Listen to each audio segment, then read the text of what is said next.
ओम नमः सिद्धेभ्यो। नमो नमः सतुहितं कराय वीराय भव्याम्बुजभास्कराय अनन्तलोकाय सुरार्चिताय देवादिदेवाय नमो जिनाय देवादिदेवाय नमो जिनाय। पंच परमेष्टि भगवान की परम पूज्य आचार्य भगवंत गुरुवर विशुद्ध सागर जी मुनि महाराज जी की परम पूज्य मुनि श्री सुप्रभ सागर जी महाराज जी की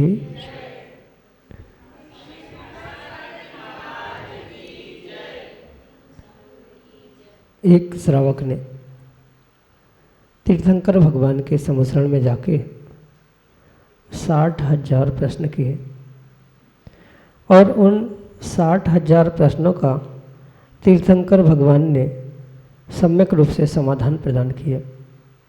आज हम सभी का इतना पुण्य नहीं है कि हम साक्षात समुसरण में जाके साक्षात तीर्थंकर भगवान से प्रश्न कर सकें और उनसे समाधान प्राप्त हो, लेकिन इतना पुण्य अवश्य है कि हम तीर्थंकर की प्रकृति इन निर्गुणंत मुनिराज के समक्ष अपने मन का समीचीन विकल्प रख करके और उनसे आगम के परिप्रेक्ष्य में सम्यक समाधान प्राप्त कर सकते हैं।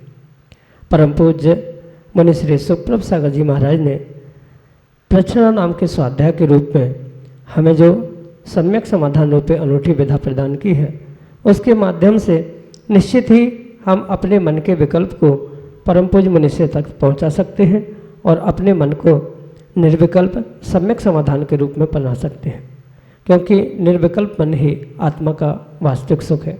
ऐसे आत्मकल्याण की वह अनूठी विधा समीचीन विकल्पों का सम्यक समाधान प्रारंभ करते हैं। और आज के पहले विकल्प के लिए गाड़ावाड़ा मध्य प्रदेश से श्रीमती मिली जैन महाराज श्री के चरणों में बारंबार नमोस्तु निवेदित करते हुए अपना समीचीन प्रश्न कर रहे हैं कि महाराज जी, भाग्य, सौभाग्य, परम भाग्य और अहोभाग्य को हम अपने जीवन में कैसे पहचानें। हमारे समीचीन विकल्प का सम्यक समाधान करने की अनुकंपा करें। नमोस्तु महाराज जी, नमोस्तु। ओम नमः सिद्धम। परम पूज्य आचार्य भगवान गुरुवर विशुद्ध सागर जी महाराज की परम पूज्य मुनि श्री सुप्रभ सागर जी महाराज की। व्यक्ति के जीवन में कई बार जो कार्य और कार्य की सिद्धि के निमित्त से जो घटनाक्रम प्राप्त होते हैं, उन निमित्तों से ही जीव को, व्यक्ति को ये पहचानने की आवश्यकता है कि उसके जीवन में भाग्य, अहोभाग्य, परम भाग्य, सौभाग्य किस प्रकार से वह भाग्य में उदय में आ रहा है। ये तो स्वाभाविक सी बात है कि पिछले पर्याय में, पिछले दिनों में जीव जैसा पुरुषार्थ करता है वैसा ही पुरुषार्थ जीव का वर्तमान में उदय में आता है। चाहे वह भाग्य, अहोभाग्य, सौभाग्य, परम भाग्य, ये किसी भी संज्ञा से आप उसे पुकारे, पर ये कर्मोदय के निमित्त से ही पूर्ण रूप से स्वीकारा जाता है। जैसा कर्म का आश्रवबंध पिछले दिनों में, पिछले भवों में जीव ने किया है, वैसा ही उसके साथ वर्तमान में काल अवधि आदि प्राप्त होने के निमित्त से उदय में आने की संभावना हो। चाहे वह सौभाग्य हो, परम भाग्य हो, अहोभाग्य कह दो, भाग्य कह दो, ये तो एक पुण्य की ही उदय में आने वाली प्रकृतियाँ है, जो जितने अंशों में यानी जितनी तीव्रता से पुण्य उदय में आ रहा है, वह उतनी ही विशेषता से उन जीवों के लिए और आप जैसे लोगों के लिए वह भाग्य महाभाग्य के रूप में परिवर्तित होता है।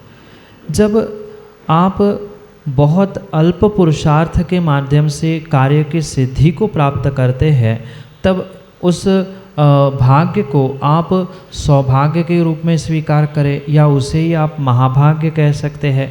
ऐसे भी जीव होते हैं कि जो जीवन भर पुरुषार्थ करते हैं, पर कभी कभार कुछ उनके हाथ में लगता है या कभी कभार कुछ लगता भी नहीं है, तो वहाँ ये समझना कि उनके तो भाग्य का भी उदय नहीं आया है, क्योंकि बिना भाग्य बिना पुण्य के कोई भी कार्य की सिद्धि नहीं होती। प्रत्येक कार्य की सिद्धि के लिए जैसे पुरुषार्थ आवश्यक है, वैसा काललब्धि, उपादान, निमित्त आदि के साथ साथ भाग्य, जिसे सामान्य भाषा में पुण्य आदि कहा जाता है, उसकी भी आवश्यकता होती। और जिसके इस पुण्य की ये भाग्य का उदय रहता है, उसी के ही कार्य की सिद्धि अनेक प्रकार से स्वाभाविक रूप से देखने में आती। तो इसका विभाजन आप अपने कार्य की सिद्धि के पुरुषार्थ के नियोग से समझने की आवश्यकता है। अल्प पुरुषार्थ और बहुत शीघ्रता से और बहुत तीव्र रूप से उसका फल पुण्य के रूप में प्राप्त हो रहा है, तो वे स्वाभाविक परम अहोभाग्य सौभाग्य के रूप में है। पर सामान्य पुरुषार्थ और सामान्य काल के अंत में कार्य की सिद्धि हो रही है, वो भी एक भाग्य ही है, पुण्य ही है। बिना भाग्य बिना पुण्य के पुनः इस कार्य की कभी भी सिद्धि होना संभव नहीं है। इसलिए ये अवश्य समझे कि कार्य की आपकी सिद्धि कितने दिनों में हो रही है या कितने पुरुषार्थ के साथ हो रही है। अल्प पुरुषार्थ में हो रही है, अल्प दिनों में हो रही है, तो वह सौभाग्य महाभाग्य है। लंबा समय लग रहा है, अधिक पुरुषार्थ कठिन पुरुषार्थ लग रहा है, तो वह मात्र भाग्य के रूप में ही स्वीकार करना होगा। तो किस कार्य को लेकर और जीवन के किस पहलू को लेकर आप इसे समझना चाहते हो, उसके तत्तद क्रियाओं को, तत्तद क्रिया के फल को, पुरुषार्थ को आदि समझते हुए ही ये भाग्य कैसा है, ये अपने जीवन में समझने की आवश्यकता है। यही आपके लिए सम्यक समाधान। ममता जैन, लक्ष्मीनगर, उज्जैन, मध्य प्रदेश से अगले समीचीन विकल्प करें। दो ही मुनिराजों के चरणों में त्रिवार नमोस्तु नमोस्तु नमोस्तु नमोस्तु गुरुदेव। गुरुदेव, हमारी जिज्ञासा है कि हमें कैसे पता चलता है कि ये जीव मिथ्या दृष्टि है या सम्यक दृष्टि। माँ, दूसरे के सम्यक और मिथ्यात की परीक्षा करने की जगह व्यक्ति अगर स्वयं के सम्यक और मिथ्यात की परीक्षा करने लग जाए, तो शायद उस जीव का कल्याण उसी भाव से हो जाए। पर अगर सामान्य रूप से जीव ने अपने ही साथ नहीं, दूसरे भी व्यक्ति के उस सम्यक मिथ्यात को पहचानते हुए सम्यक दृष्टि मिथ्या दृष्टि की पहचान करने की अगर उसे आवश्यकता या किसी प्रकार से ऐसी भावना उत्पन्न हो रही है, तो ये परम सत्य समझे कि मात्र बहिरंग क्रियाओं से उनके धर्मात्मा बनने के ढोंग से ये निर्णित नहीं किया जा सकता कि कौन सम्यक दृष्टि है और कौन मिथ्या दृष्टि। एक घोर मिथ्या दृष्टि भी सुबह से उठकर भगवान का अभिषेक करना, मुनिराजों को दान देना, बहुत बड़े बड़े करोड़ों के दान देना आदि कार्य कर सकता है, पर उसकी ये परिणति मात्र दिखावे के लिए है, प्रशंसा प्राप्त करने के लिए। जहाँ मान कषाय से युक्त होते हुए, मायाचारी से युक्त होते हुए ये धर्म कार्य किए जाते हैं दुनिया को दिखने के लिए, तो वह सम्यक दृष्टि या बहुत बड़ा धर्मात्मा दिखता है, पर आवश्यक नहीं है कि उनके इन बाहर के क्रियाकलापों से वह सम्यक दृष्टि ही हो, मिथ्या दृष्टि ना हो। ऐसा भी हो सकता है कोई सम्यक दृष्टि है जिसको देव शास्त्र गुरु सच्चे तत्वों पर अकाट्य श्रद्धान है, पर कुछ समय की विषमता या कुछ अन्य ऐसे कार्य हो सकते हैं जिसके निमित्त से वो क्रियाकलाप या धर्म की क्रियाओं को करते हुए नहीं दिखता। तो क्या वो सम्यक दृष्टि नहीं है? ऐसा भी निर्णय नहीं किया जा सकता। तो सम्यक दृष्टि मिथ्या दृष्टि की पहचान करने के लिए मात्र और मात्र एक ही विषय आचार्य भगवान समझाते हैं कि उस जीव की श्रद्धा सच्चे देवशास्त्र गुरु सात तत्व स्वयं के जीव द्रव्य के प्रति कैसी है, उसके परिणाम उन क्रियाओं के पीछे कैसे है, ये समझकर ही उस जीव के सम्यक मिथ्यात्व की परीक्षा की जा सकती है। अंतरंग क्रियाओं के या अंतरंग विशुद्धि के अभाव में कभी भी वह सम्यक दृष्टि नहीं हो सकता। बाहर में वो कितनी ही शुद्धता से क्रियाओं को, धर्म के कार्यों को करता रहे, पर वह सम्यक दृष्टि हो नहीं सकता। कहने का तात्पर्य इतना ही है कि जैसे बुखार को नापने के लिए एक थर्मामीटर हुआ करता है, ऐसा सम्यक मिथ्यात्व को नापने के लिए कोई ऐसी मशीन या कोई प्रमाण नहीं दिया कि इसके शरीर पे लगा लो तो ये सम्यक दृष्टि है। इसको किसी यूनिवर्सिटी, किसी मंदिर, किसी संस्थान से सर्टिफिकेट मिल गया कि ये सम्यक दृष्टि है। तो इतने बाहर की क्रियाओं से वो सम्यक दृष्टि नहीं होता। जो सम्यक दृष्टि होगा वह कभी भी अपने सम्यक दृष्टि होने की प्रशंसा नहीं करता। वह दिखावा भी नहीं करता कि मैं इतना सम्यक दृष्टि हूँ, मुझे ये सर्टिफिकेट मिला, मैंने ये किया, मैंने वो किया। जो ऐसा दिखावा करता है वो शायद ही, क्योंकि कौन मिथ्या दृष्टि हम भी नहीं जानते, वो स्वयं जाने कि स्वयंभू जाने। इसलिए ऐसे दिखावा करने वाले आगम के परिप्रेक्ष्य में कभी सम्यक दृष्टि नहीं होते। वे तो सहज और सरल, इतने सहज और सरल होते हैं कि वे अपने ही समान सभी जीवों को मानते हैं। जैसे वह स्वयं पे श्रद्धान करते हैं, ऐसे दूसरे धर्मात्मा को भी दुख ना हो, वो भी जीव द्रव्य है ऐसा श्रद्धान करते हुए उसको भी दुख ना हो, ऐसा ही पुरुषार्थ करते हैं। इसलिए उन जीवों की जो व्यक्तिगत परिणति है, परिणाम है, प्रत्येक क्रिया के पीछे, चाहे वह ग्रंथों का स्वाध्याय करने वाली उसकी क्रिया हो, भगवान का अभिषेक पूजा करने वाली क्रिया हो, दान आदि धर्म की क्रिया हो, उसमें वास्तविकता में उसकी कितनी दया, कितनी करुणा स्वयं जीव द्रव्य पे और अन्य जीव द्रव्यों पर है, जो आगम में लिखा है वह उनको कितना मानता है, इस पर उसके सम्यक मिथ्यात्व की पहचान की जा सकती है। मात्र बहिरंग की किसी भी क्रिया से किसी को सम्यक दृष्टि, किसी को मिथ्या दृष्टि किंचित भी घोषित मत कर लेना, क्योंकि दूसरे के मिथ्यात्व को देखते हुए, दूसरे को मिथ्या दृष्टि घोषित करते हुए कथनचित वह घोषित करने वाला या दूसरे के दोषों को, मिथ्यात्व को देखने वाला ही मिथ्यात्व में जाने की संभावना हो सकती है। इसलिए व्यवहार से सभी धर्मात्माओं को आपको तो सम्यक दृष्टि स्वीकार करते हुए अपने स्वयं के सम्यक की रक्षा करने का पुरुषार्थ करना होगा। फिर उनका विषय, उनकी परिणति, उनके परिणाम वे जाने, उनकी क्रियाएं वे जाने। हमें तो धर्मात्मा को व्यवहार दृष्टि से धर्मात्मा मानते हुए, सम्यक दृष्टि मानते हुए अपने स्वयं की रक्षा, अपने स्वयं के सम्यक की और धर्म की रक्षा करने की आवश्यकता है। क्योंकि दूसरे के दोषों को, दूसरे के मिथ्यात्व को देखने से मैं भी मिथ्या दृष्टि और मैं भी पापी होने की संभावना हो सकती है। इसलिए हम मात्र इतना देखें, ठीक है व्यवहार से वो देवशास्त्र गुरु को मान रहा है और देवशास्त्र गुरु की मान रहा है तो वह सम्यक दृष्टि है, और मैं भी मान रहा हूँ तो मैं सम्यक दृष्टि हूँ, अन्यथा नहीं है। ऐसा समझते हुए हम सामान्य रूप से सबसे पहले अपनी परीक्षा करें, और हम सम्यक दृष्टि है तो वो सामने वाला कैसा है भी क्यों न हो, हमें उसे सम्यक दृष्टि ही देखकर अपने पापों से बचने का हम पुरुषार्थ कर सकते हैं। यही आपके लिए सम्यक समाधि। श्रुति जैन, लक्ष्मीनगर, उज्जैन से अगले समय चिन्ह कल्प करें। गुरुदेव के श्री चरणों में मेरा बारंबार नमोस्तु नमोस्तु नमोस्तु। गुरुदेव, मेरा प्रश्न यह है कि क्या अशुद्ध अवस्था में गलती से अगर टीवी चैनल पर या जिनवाणी चैनल पर प्रभु के दर्शन या भक्तामृत स्तोत्र वगैरह पढ़ने में या सुनने में आए तो उसमें दोष लगता है क्या? कृपया शंका का समाधान करें।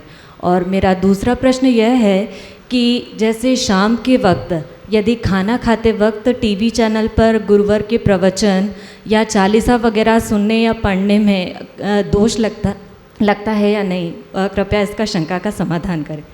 नमोस्तु गुरुदेव, नमोस्तु। गुरु के दर्शन, प्रभु के दर्शन, भक्तामृत स्तोत्र, चालीसा, जिनवाणी प्रवचन आदि सब कुछ सुनते समय श्रावकों को बहुत विवेक रखने की आवश्यकता है। वर्तमान में भौतिक युग के निमित्त से ये भौतिक साधनों का जो दुरुपयोग हो रहा है, वहाँ पर जीव पुण्य के लोभ में, पुण्य के राग में सातिशय पाप कमा रहा है। जैसे भोजन करते समय बहुत सारे लोग जिनवाणी पर प्रवचन सुनते हैं, भक्तांबर चालीसा आदि सुनते हैं, या सुबह सुबह की चाय नाश्ते के समय में अभिषेक शांति धारा देखते हैं, तो ये किसी भी प्रकार से उचित नहीं है, क्योंकि आप स्वयं मन से कुछ, वचन से कुछ और काया से कुछ करते हुए मायाचारी कर रहे हैं। और ये तो शायद आपको पता ही होगा कि मायाचारी का फल तिर्यंच पर्याय रूप मिलेगा। इसलिए जैसे हमें कार्य करना है, माना कि हमें जिनवाणी सुननी है, प्रवचन सुनने हैं, तो सभी काम पहले कर ले और फिर शांति से जिनवाणी सुन ले, या फिर भोजन ही करना है तो टीवी बंद कर ले, शांति से भोजन कर ले और फिर अपना कार्य करे। क्योंकि छद्मस्त संसारी जीवों का एक समय में एक ही कार्य होता है। भले ही जीवों को ये लगता है कि हम दो दो कार्य, चार चार कार्य एक साथ करते हैं, जैसे बहुत सारी माताएं मंदिर में अभिषेक भी देख रही, शांतिधारा भी देख रही, पन्ने भी पलट रही, इस हाथ से माला भी चल रही है, दूसरे हाथ से द्रव्य भी चढ़ा रही, खुश हो रहे हमने चारों काम आधे घंटे में कर लिए, पर वह चार भी नहीं कर रहे हैं, एक की जगह वे 10 का पाप अवश्य ही कमा रहे। इसलिए ऐसा कार्य किसी भी प्रकार से श्रावक के लिए उचित नहीं है कि जिसके माध्यम से वह पुण्य की लोभ में प्राप्त को प्राप्त करे। ये स्वाभाविक सी बात है। उसे ये लगता है हम खाते खाते सुन ही तो रहे हैं, हमारे लिए तो अच्छा ही हो रहा है, पर आप मुख चला रहे हैं, वहाँ जिनवाणी का श्रवण हो रहा है। ये स्पष्ट कहा है, जिनवाणी या तत्वों का उपदेश सुनते समय किसी भी प्रकार से ऐसे कार्य नहीं करने चाहिए जिससे जिनवाणी की, गुरु की अविनय हो। ये भले ही ऑनलाइन आप टीवी, मोबाइल आदि के माध्यम से सुन रहे हैं, पर है तो जिनवाणी ही, है तो गुरु का उपदेश ही, प्रत्यक्ष नहीं सही पर परोक्ष है, तो परोक्ष रूप से उनके अभिनय करने का ही आपको दोष लगेगा। अगर क्वचित कदाचित ऐसा कार्य किया है, हुआ है, तो उसका प्रत्याख्यान यानी आने वाले समय में ना करे, ऐसा संकल्प करते हुए पीछे हुए बीते हुए उन गलतियों का, दोषों का पश्चाताप करते हुए प्रायश्चित ग्रहण करे। साथ में कुछ ऐसे अशुद्धि के समय में भी गुरु प्रभु के दर्शन हुए हैं, जिनवाणी कानों में सुनाई दी है, तो उसके लिए भी प्रायश्चित लेते हुए अपने उन दोषों को स्थिर करने का या प्रक्षालित करने का प्रयास करें। गुरु से कहीं व्यवस्थित स्थान पर इन पापों का, इन गलतियों का बखान करते हुए उसके लिए प्रायश्चित ग्रहण करें, क्योंकि दोष होना ये स्वाभाविक बात है, पर उसको दोष को दोष मानते हुए उसका पश्चाताप प्रायश्चित ग्रहण करने से उन दोषों का, पापों का प्रक्षालन होता है। इसलिए विवेक पूर्वक इन कार्यों को करें, किसी भी प्रकार से पुण्य के लोभ में आकर पाप कमाने का पुरुषार्थ ना करे। एक समय में एक ही काम करे, 10 मिनट पहले भोजन कर ले या कि 10 मिनट बाद में भोजन कर ले। इसलिए विवेकपूर्वक कार्य करने से ही आपको दोनों का पुण्य मिलेगा। उसके पहले भोजन कर लोगे तो शांति से वह भोजन भी रस बनते हुए शरीर को पुष्ट करेगा, अन्यथा वह कुछ सुनते हुए, कुछ करते हुए, कुछ विपरीत रूप से वह फलित होने की संभावना है। इसलिए प्रत्येक क्रिया श्रावक को विवेकपूर्वक करनी होगी। यही आपके लिए सम्यक समझ। अनीता जैन, उज्जैन मध्य प्रदेश से अगले समीचित मतलब और विशुद्ध सागर जी के चरणों में बारंबार नमोस्तु वंदन।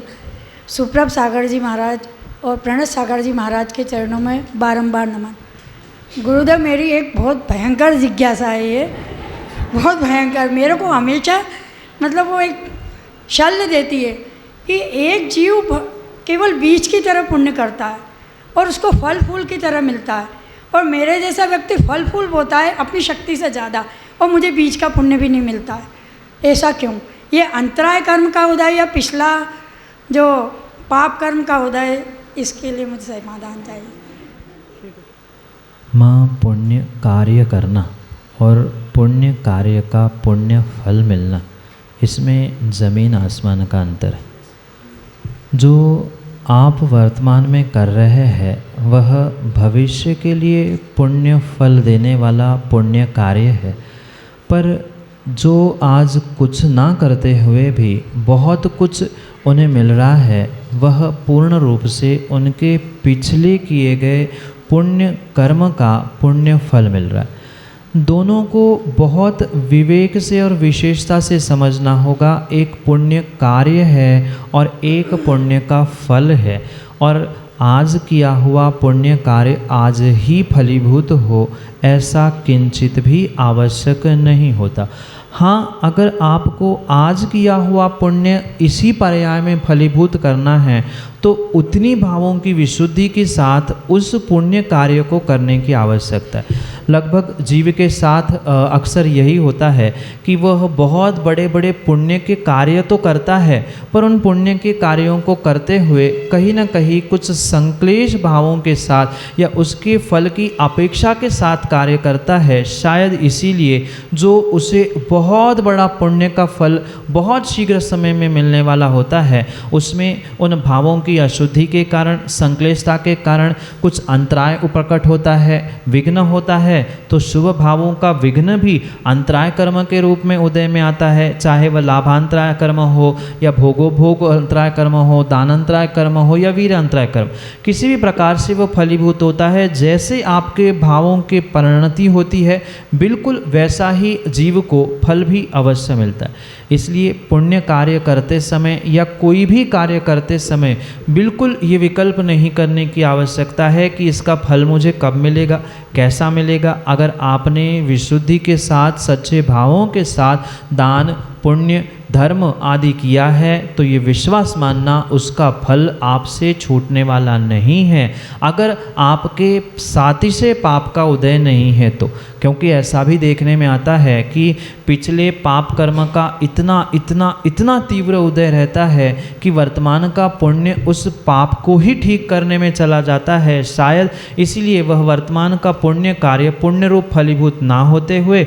उस पाप को ही मिटाने में चला जाता है। जैसे कोई व्यापारी कई वर्षों के घाटे को ठीक करने के लिए लाखों करोड़ों भी कमा रहा है, प्रॉफिट भी प्राप्त कर रहा है, पर अरबों खरबों का उसका लॉस उस प्रॉफिट से वह व्यवस्थित हो रहा है। इसी कारण से ऐसा ही पुण्य पाप की व्यवस्था को समझे और पुण्य कार्य के फल की अपेक्षा ना करते हुए संक्लेश भावों से रहित होकर भावों की विशुद्धि के साथ करे। और जितनी अधिक विशुद्धि आपके भावों में, उन पुण्य कार्यों में, शुभ कार्यों में होगी, उतना ही विशेष फल मिलेगा। और ये भी परम सत्य है, आप चाहे बीज रूप पुण्य करें, चाहे फल वृक्ष आदि रूप पुण्य करें, वह उदय में आएगा ही आएगा। समय काल अवधि सबके लिए भिन्न भिन्न हो सकती है। इसलिए भावों की विशुद्धि के साथ आप अपने शक्ति से अधिक भी जो पुण्य दान कार्य कर रहे हैं उसे ऐसे ही करते रहे, पर मात्र कार्य नहीं, भावों की विशुद्धि का भी विशेष ध्यान रखें,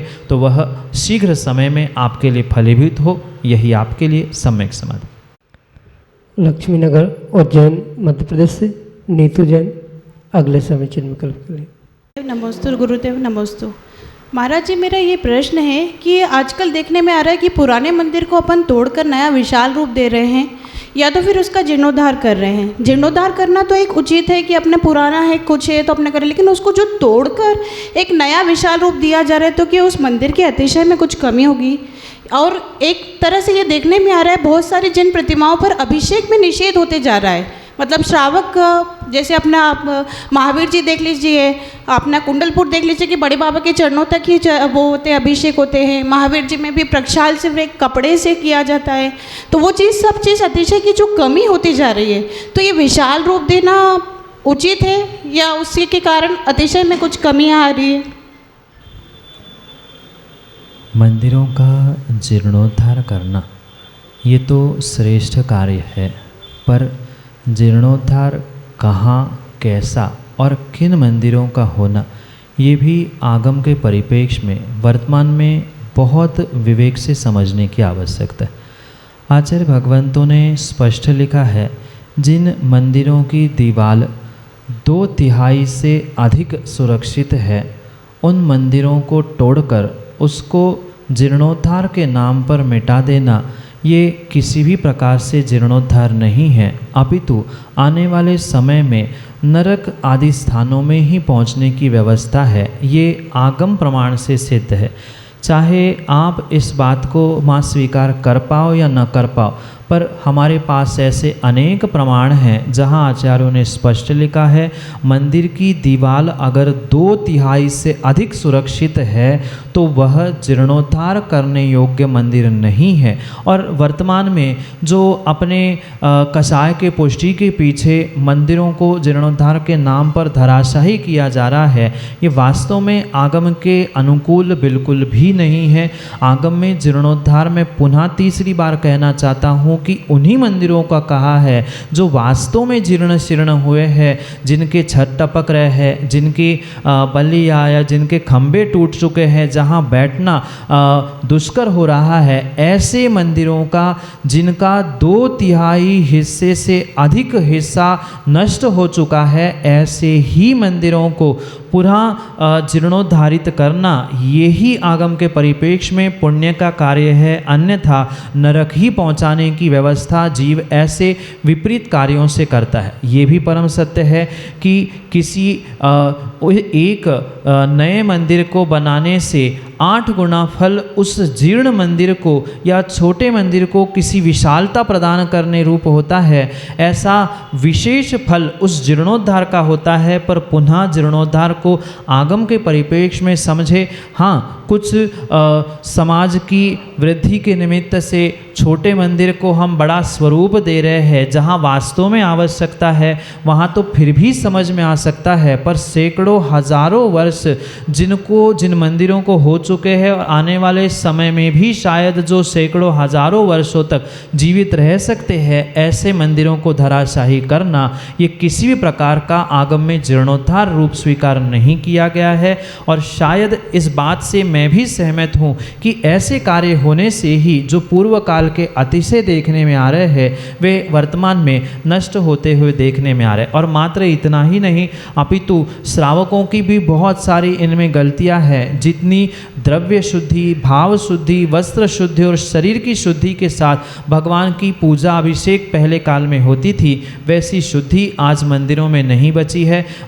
मंदिरों के बड़े करने के चक्कर में जो भगवान की वेदी को हॉल में रखते हुए उसका गर्भालय नष्ट करते हुए उसके अतिशय नष्ट हो रहे हैं, ये भी उसके पीछे का एक बहुत बड़ा कारण है। पुराने प्राचीन मंदिरों में अगर आपने देखा होगा तो प्रत्येक मंदिर का एक गर्भालय होता था, जहाँ परमात्मा, उसकी वर्गणाएं सुरक्षित होती थी और वह उस शिखर और ध्वजा आदि के माध्यम से पूरे समाज को शांति के रूप में प्रदान होती थी उन वर्गणाओं को। वर्तमान में जो बड़ा करने के चक्कर में आगम के कुछ अंशों में विपरीत कार्य जो देखने में आ रहे हैं जीर्णोद्धार के नाम पर, ये किसी भी प्रकार से जीर्णोद्धार नहीं है। और बिल्कुल इसी कारण से वर्तमान के अतिशय बहुत सारे स्थानों पर नष्ट होते हुए देखने में आ रहे हैं।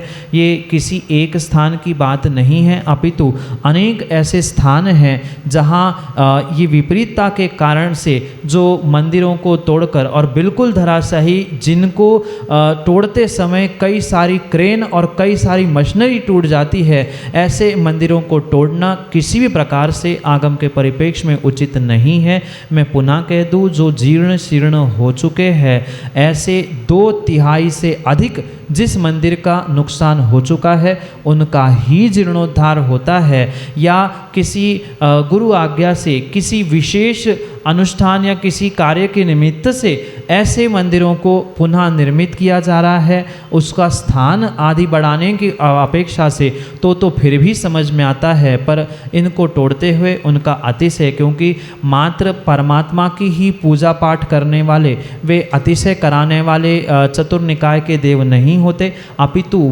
वर्षों से जो मंदिर बने हैं वहाँ भी अनेकानेक उन शासक रक्षक देवी देवताओं के स्थान हुआ करते। उनको तोड़ने से, उनके घर, उनके स्थान नष्ट होने से ये वर्तमान में जो अतिशय रहित मंदिर या अतिशय रहित स्थान क्षेत्र देखने में आ रहे हैं, ये इसके पीछे का भी एक विशेष कारण है। इसलिए इन क्रियाओं को आगम के परिप्रेक्ष्य में करना किसी भी प्रकार से उचित नहीं है। रही बात भगवान के अभिषेक मार्जिन आदि की, क्योंकि कुछ ऐसी प्रतिमाएं हैं, जैसे आप महावीर जी के विषय में कह रहे थे, वहाँ वह प्राचीन ऐसी प्रतिमा है कि उनका अगर प्रतिदिन अभिषेक करेंगे तो वह बालू का पत्थर रूपी उस कमज़ोर पत्थर से बनी है और रोज़ अभिषेक करेंगे तो हमारी धरोहर नष्ट हो सकती है। इस अभिप्राय से अगर अभिषेक करने के लिए रोक लगाई है तो उसमें दोष नहीं है, पर वर्तमान में ये भी जो व्यवस्था बनी है कि रोज़ जिनके नाम है वे ही अभिषेक करेंगे, दूसरे अभिषेक नहीं कर सकते, आप चरण छू सकते हैं, आप नहीं छू सकते, ये आगम की व्यवस्था नहीं है। आगम की व्यवस्था तो यही है कि जहाँ वास्तव में जीर्ण शीर्णता हो रही है उनका अभिषेक नहीं हो रहा है तो कोई बात नहीं है, पर मात्र दान देने वाले या बहुत जहाँ मिलता है उनके लिए व्यवस्था अलग, दूसरों के लिए व्यवस्था अलग, ये किसी भी प्रकार से आगमोचित क्रिया नहीं है। यही आपके लिए सम्यक समाधान।